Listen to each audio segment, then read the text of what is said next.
Hey there, welcome back to Skyline Aviation. Just before the video starts, yes, this is my voice. There's no need to go monkey nuts in the comments, just don't. Anyway, on with the video. So today I'm going to show you how to land in a crosswind.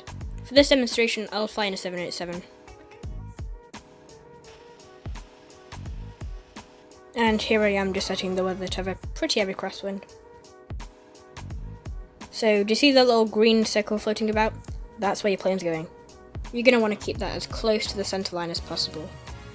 After you've done that, make sure you're heading into the wind. Then when you're at 50 feet, use the ailerons to compensate for the wind. And at 20 feet, apply full rudder in the opposite direction of the wind. This will line you up perfectly on the centre line. And then, execute a landing as you would normally.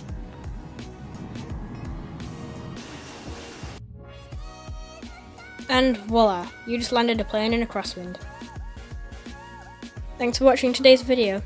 If these tips helped you, make sure to subscribe. I'll see you on the next one. Goodbye.